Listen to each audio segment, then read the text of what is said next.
Well, all right, cool. So I'm what over that? here cracking up that Ray has never seen or heard about Tip Drill. Yo, That's crazy. tip, yo. So you've been away for a minute, Ro, but I made a joke about her not listening to Ja Rule, and honestly, Whoa, whoa, whoa, my whoa, whoa, whoa, whoa, whoa, whoa. We said this don't listen to Ja Rule. nah, she didn't grow up listening to Ja Rule. All right, we gotta blame her parents now because he's like a black national treasure at this point when it comes to 2000 R&B. You can't escape a Ja Rule song from 2001 to 2004 or five, bro. Fact. Now she's saying that she's heard the singles and things like that, but I'm like, nah, niggas own Ja Rule albums. Like there was a level of Ja Rule that existed when we was out. Now it's Now I ain't also gonna hold time. you. I own the Ja Rule album. I had the one we had the red flag on Route 316. I had that one. Yo, I I had that tell one too. people, I had Benny Vetti Vici, all his shit. yeah, the rule, that joint with the red do rag, one of his best albums, in my opinion. You know what I think it is? People like Ja Rule, but because 50 Cent clowned him, they want to act like, oh, well, I can't listen to Ja Rule. I would be uncool. But I still fuck with Ja, And then he turned around and did exactly what Ja did, sing on the beat basically. They don't want to talk about that. at all. You know what we should do? When Ray comes back, we should have like 10 songs that are like Tip Drill and Peaches and Cream and kind of test to see if she knows what the songs are about. That's 'Cause she nuts. said that Peaches and Cream she didn't know was a sexual song. And we're like, How? it's in the damn How? lyrics. It's Peaches right and there. Cream. And I was only joking when I said Tip Drill was about the service industry. And she's like, wait, what's it about? I was like, Lord, we got to have an episode.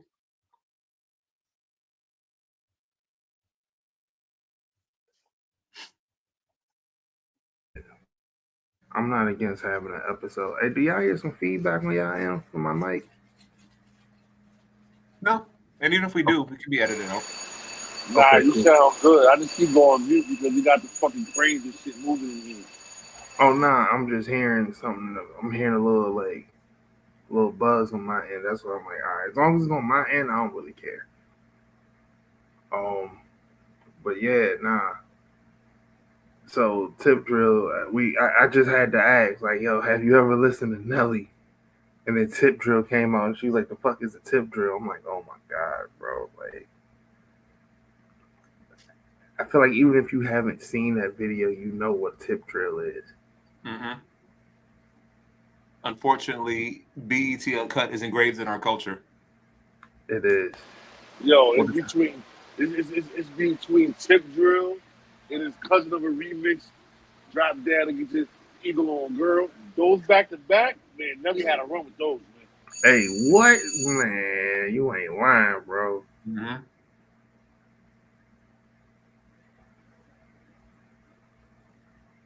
Oh yeah, and Nelly, I'll be your boy Rim. I don't know if we live yet, but yeah, I'm at work, so I can't see my pretty face. But you see my pretty logo. Holla at your boy. um, she really just don't know what this song is about, bro. But yeah, nah. So we can go ahead and get started. Real quick. We ain't gonna hold y'all too long. You know, this gonna be one of them skeet and skedaddle type of shows today. But welcome everybody to Let Me Talk podcast. I'm your host Ron Morrison.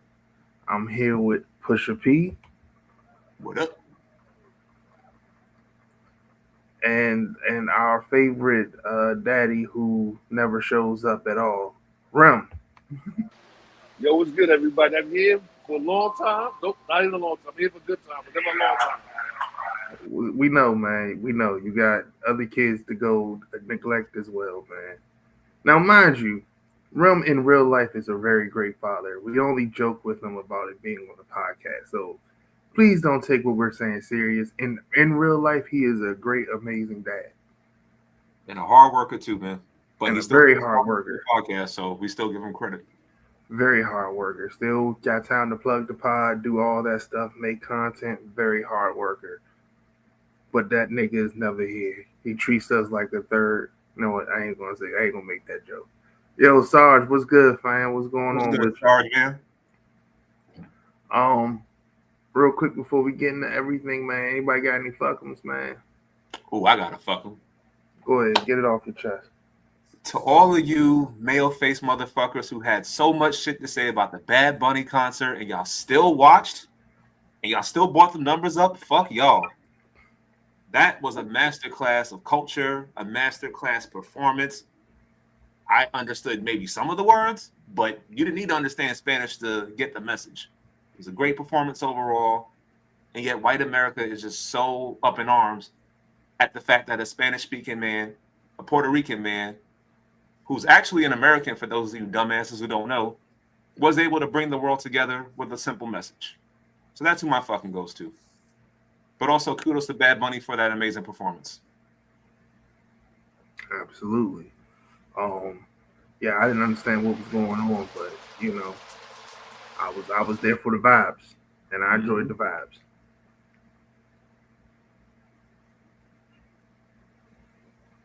That's my fucking. What about you, Rim? Any fuckum? Yeah, I'm in the same vein as Pat. Like, fuck them. You know what I mean? The halftime show was beautiful. It was culturistic. And I feel like this.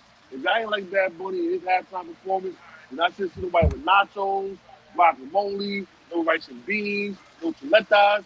Don't be out here culture appropriating if you can't support the culture. I mean, ultimately, that's how I feel too, bro. Like, if you're not going to be able to celebrate all of their culture and want to have them celebrate their culture, leave their culture alone. But that's something that they can't do. You know, something that they cannot do. It's like they're fucking kids or something, man. I don't know. I got a quick fuck them. It's for people who you know act like you can't eat turkey outside of Thanksgiving, yo. Man, random. It's not really a fuck them. It's like, damn, why can't a nigga just eat some turkey, bro? I just want to eat some turkey. I get it. Actually do get both sides of that argument though, because like on one hand, I'm not really big of a turkey person, so I don't like it outside of Thanksgiving. But I will fuck up some turkey wings though. Oh, I love turkey Easily. wings all year round. I love turkey wings, but I made a big turkey yesterday. Mhm. And that shit was good. I ain't gonna hold you. I only made it because I need to clear out the freezer. Yo. It was taking up too much space. Ain't nothing wrong with it. Sometimes you get tired of eating chicken, ribs, and beef. You want something different. We should have turkey more times around the year. I just wonder, man, who made it seem like yo, you can't have turkey throughout the year. Like yo, you can only have turkey on this one specific day, and anything outside of that is just ugh. Mm-hmm. I don't know neither. But if that's all the fuckings we got, um, let's go ahead and jump right into it. Off the top, Roman's promo. How we feel about it? You want to start, Rim? What was the question? My bad. Roman's promo. How do we feel about it? I actually love the Tribal Chief promo. I was just talking to my coworker about that. Like, we love the Tribal Chief over here. I wanted to hear. That promo was, I think that was one of Roman's best promos since his heel turn, since his character change, since the big dog days. It was one of his best promos ever. Like, and he's touched because, you know, him and Punk, they have a lot of personal things going on between them. You know what I mean? So it blurs the line of kayfabe and what the fuck is really going on in the wrestling streets.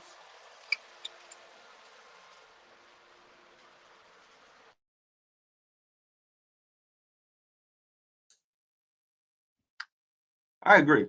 I thought it was one of his best promos. I wouldn't say it was his best promo. I'd probably say it's in the top 3 for sure.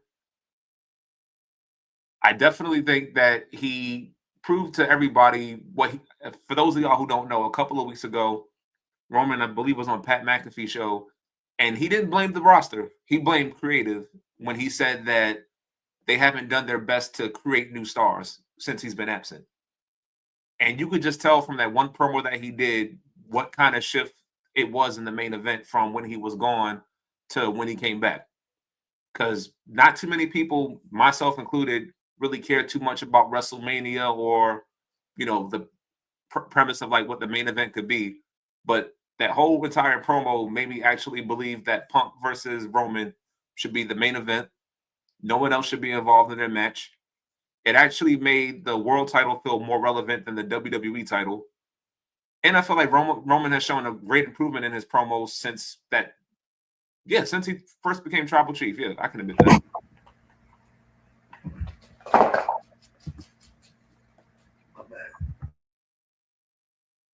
But that's my thoughts.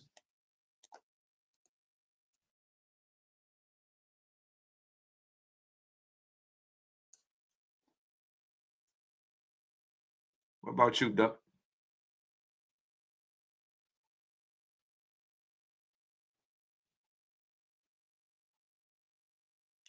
Well, while everybody is they seem to be away for now, but one thing I definitely can say that actually did catch my interest as I was watching the promo is that I do find it interesting that essentially Roman has had beef with pretty much every member of the Shield.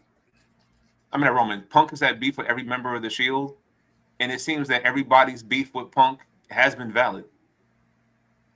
Like, they initially came into the feud as like Punk being like the baby face and like the Shield debuting by taking them out. But the more they like express their grievances against Punk, Punk actually comes off as the heel in the whole entire thing. I mean, but Punk, it's easy to make Punk seem like the heel in anything. Punk is always the heel in everything. Mm-hmm. Is there beef and gripes valid? Sure. But Punk is just always again, the heel in anything. It don't matter which side of the fence you on, AEW or whatever. He's always going to be the heel in somebody's story. And honestly, that's why I hope he actually wins. Because fuck all of them. I want to see Punk win. Same. Love Roman. Want to see Punk actually win. Just as a big F you to fans and everybody who got legitimate beef and gripe with him. And also, I would love to see Punk win because I don't know if y'all remember, but when Roman first was he was the undisputed WWE World Champion, and Seth first won the world title. He basically played the belt. He said that the world title was a secondary belt, that they only created it because nobody could beat him. So just for that argument alone, I want to see him lose.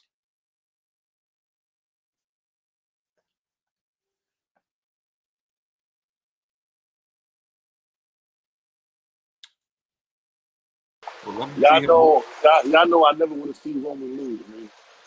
And I actually always want to be on the side of the Tribal Chief for the fact that I felt this pain because Punk did go around talking a lot of people about Joey bullshit about that man. Like I didn't want him in the Shield in the first place. My choice was Chris Hero, whatever the fuck his name was. Where's he at now? I mean, but who's to say that? I mean, I agree, but that also isn't to say that spot could have.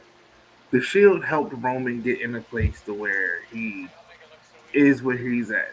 Like, ultimately, when it comes down to a lot of the things, and we can sit there and be like, oh, yeah, Roman's this, that, and third.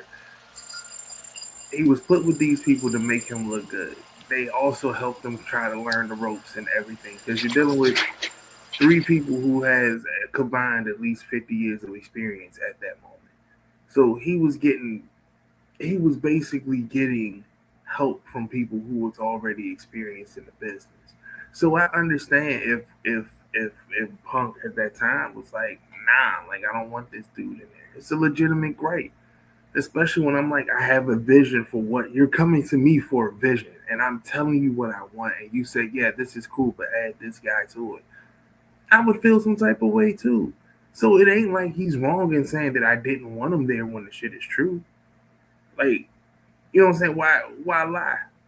You know what I'm saying? And then on top of that, like, he got where he got to. Like, however, I'm not saying that Roman didn't put in work or anything like that, but we can't act like this man didn't get put into a Shield in a group where he was instantly pushed to the moon. That guy that he actually wanted, it could have went the same way for him as well. You know what I'm saying? Because it ain't like all three of them had bad careers.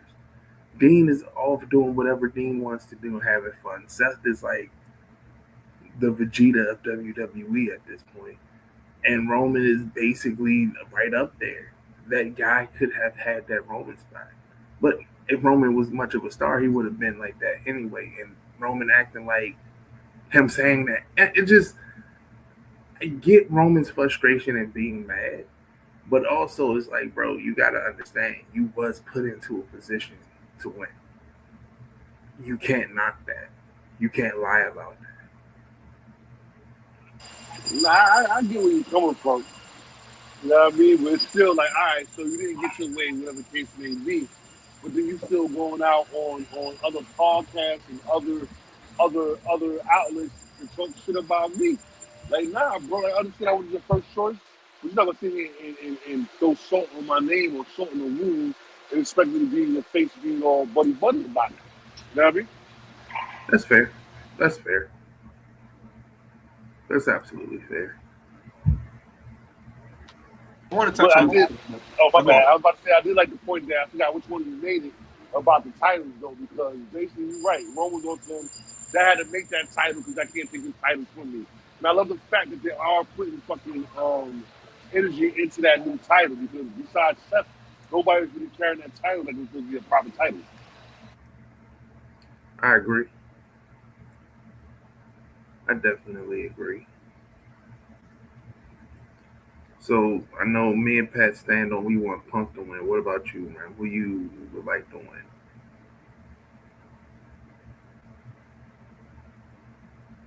Y'all know on my side these tribal treats me. I got my one in the end still. All right, so he voted for Punk as well. Nah, I'm playing with you. Um, before we dip out, I hate these guys like anybody else, but since we're here, we're talking about quote unquote big topics. Um, the Paul brothers, yuck.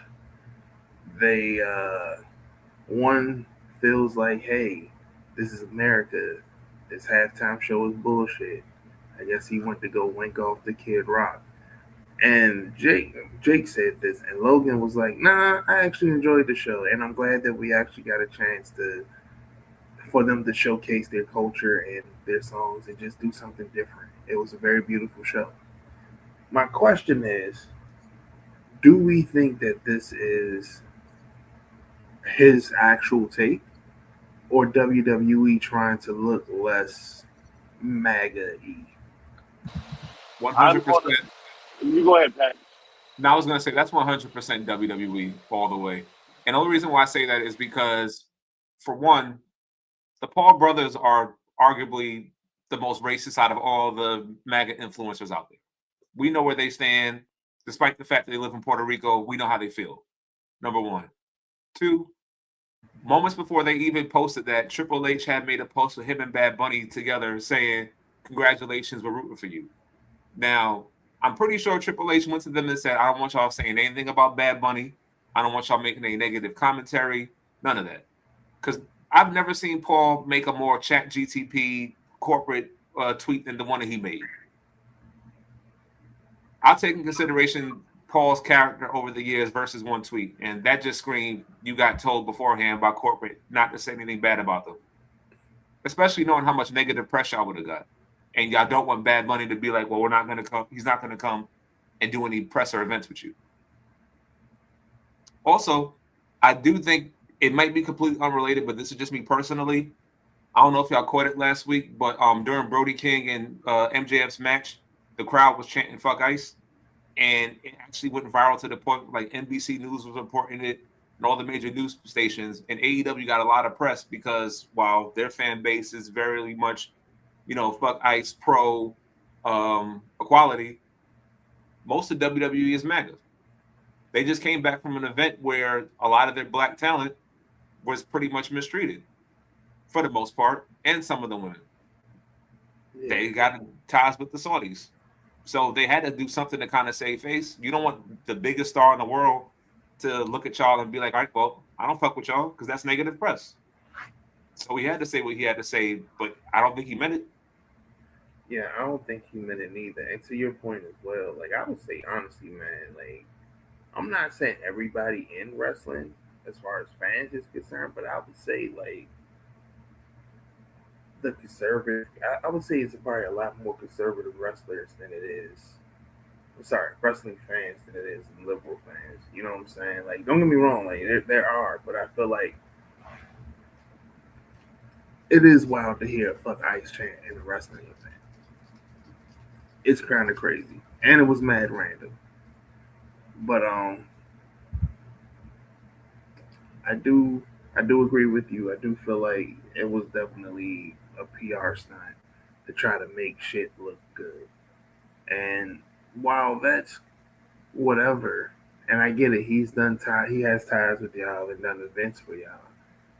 Keep that same energy throughout the year.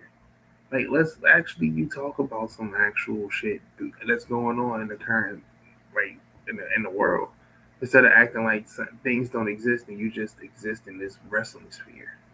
Would be great to see you say things like that, but we know that you're not because of who you tied to. I definitely agree with both of you guys. I also think it's a work because you hear the rumors down the hallway. They talking about Bad Bunny's coming back to the WWE. So what's the best way to do it? Start some fake controversy, and please, I don't need a Bad Bunny versus not Logan with Jake Paul. I heard Jake Paul trying to get to WWE too now. So I really don't need that match. Like give somebody, my man Bunny, somebody who got some talent to wrestle. Jake Paul got his ass beat for real and say, yo, this boxing shit ain't for me. He got mollywop. Yo, he gave that nigga the wide-eyed order. Big things. Damn. Uh, we can do one more. There was a interview done with David Finlay, and within that interview, as we know, he is or was the last leader of the Bullet Club, and he made a comment about the Bullet Club basically being dead already when he became leader, and I don't think that he's wrong. I do think that it was dying. My question to you all is, I guess it's more so, do we all agree that the ending or where it really went downhill is when they became the elites?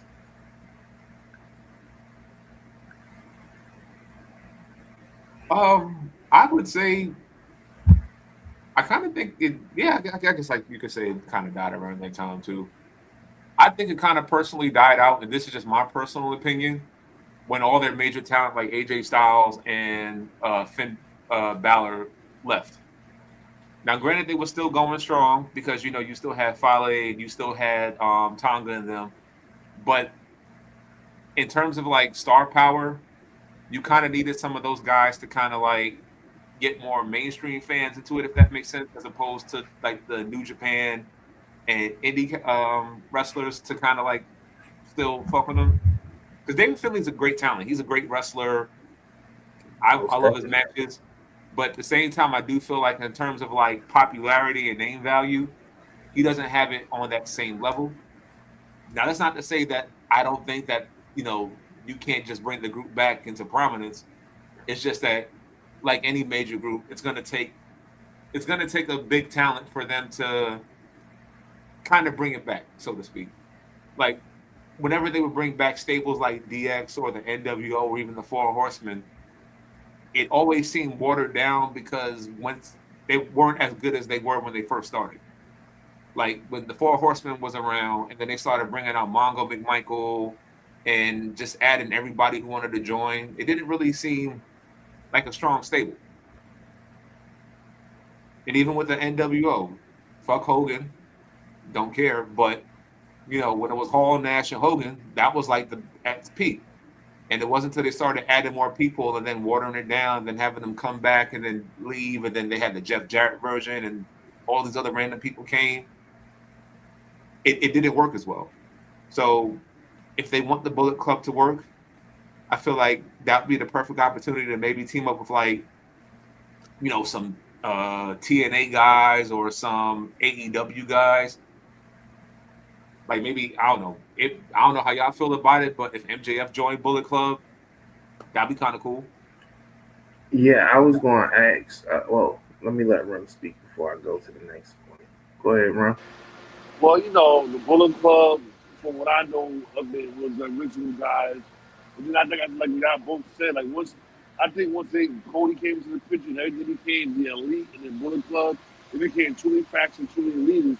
Then once AEW started, nobody really cared about the Bullet Club no more because they took the core members with them when they came and made their own company. So it's like, yeah, you want to ride with them, you want to agree with them, but the same note is like, I agree with Finlay said, like, yo, this shit been dying, it's been dead, and now the nails in the coffin. I agree. I definitely agree with what you're saying. For me, I think the highest to me that they got was when Kenny was there. I do feel like, and we've had this discussion over the years, like at least 10 years ago, we've had this discussion, and I he took them to the top and took I'm them and about it right now, bro. made them mainstream. He made looking at other other different. He made it seem like WWE ain't the only place to be. He made it big. Like I said, you got their T-shirts and Tekken and things like that. So he did things when they definitely split and started doing the elites, and then it was the elites, and then it was Bullet Club, and once they all left, I agree that shit went downhill. Um, they had a little spark with Switchblade, but that ain't really last too long. And it sucks because it was a good it was a good thing. And I agree. Like if they get somebody like an MJF, and I do agree, like they need to not have it just be a New Japan thing. You can start it off like that, but have it to where you actually open it up. Have different members, different places, and all of that stuff. If certain members is willing to put in that work and travel them distances, shit, like open it up. Have MJF make the Bullet Club. Have him go out New Japan and do his thing, and just for a little bit, and bring some to the states, and then bring some to another territory. Maybe have like I don't know Matt Cordona join it. He's out here deep in these independent streets. So boom, he can have his own little faction of the Bullet Club, like not in the sense of like Wolf Pack, this, that, and the third, but a group, like a big gang, and every gang got their lieutenants and all of that shit. Like they can just be an extension of the Bullet Club, but they answer to one boss and one boss only. And when that boss actually shows up, it makes it a big deal. And you don't know where that boss might show up in some bingo hall in Mississippi somewhere. He might show up at New Japan somewhere. He could show up at AEW. He could show up at TNA. You don't know where he might show up. And if they do it right and it's all good, and places like TNA and AAA are able to still work with other wrestlers outside of that, while still connected to WWE, you could still have some fun and get some good matches in if it works. But it can bring life back into the Bullet Club and make it a cool thing again. At least I feel like it could.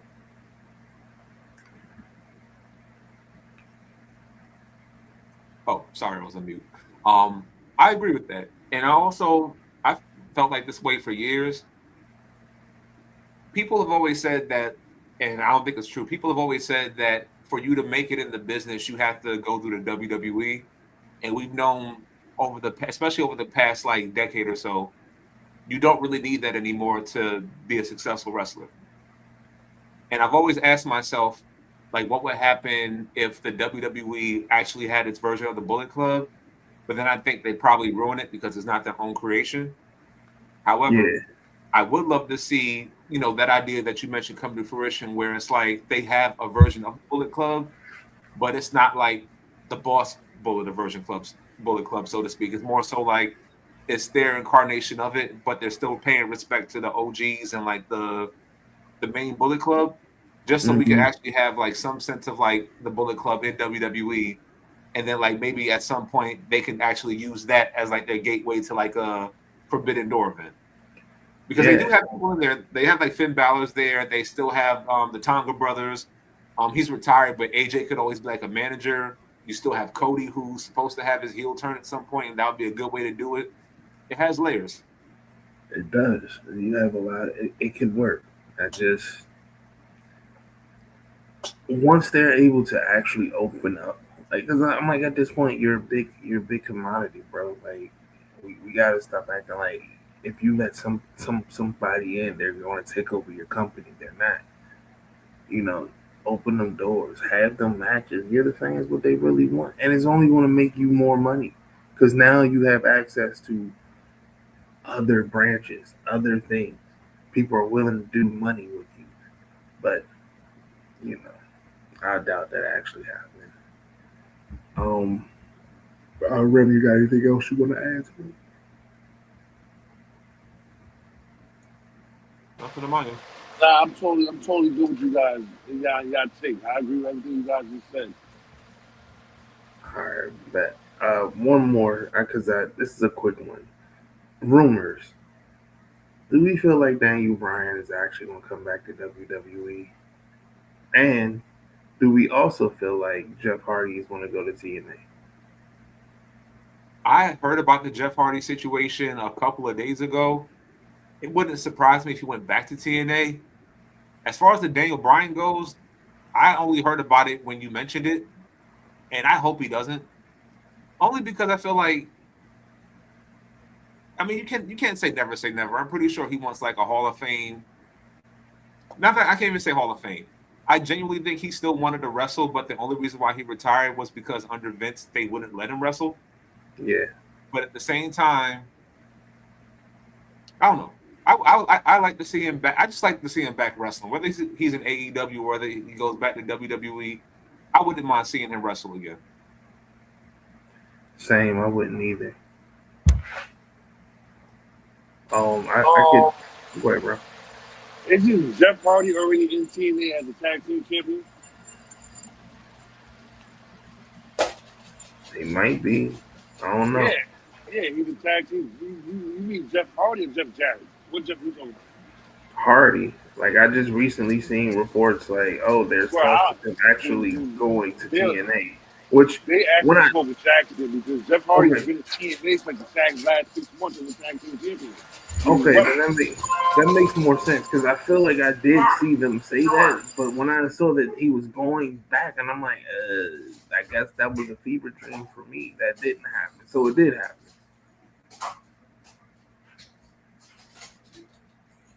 All right, well, according to Rem, it definitely Yeah, did nah, happen. yeah. I watch TNA Impact every week on Thursdays, 9 to 11 p.m. on NC. Cheap plug, but yeah, I watch him every week, bro. And he's been on there. He's been on there since I went to the pay per view. He's been on there since like before the summertime. That's why I'm like, well, maybe not as a singles wrestler, but as a tag wrestler, he's been there. Him and Matt, they are the TNA tag team champions right now. Hey, yo, if it was Jeff Jarrett, I wouldn't be mad. You said it was Jeff Jarrett. If it was Jeff Jarrett, I wouldn't be mad. I wouldn't be mad at all. But do you feel like Daniel Bryan might come to WWE? Listen, man, we got Bree mode at the Royal Rumble. Anything's possible. That's fair. That was my thing. Bree there, so I can see him actually trying to pull up and finish it towards the end. Finish the fight, as one would say. You know, one thing about that too, also, Dave does know that WWE will protect his neck. No Wu Tang Clan. Hey,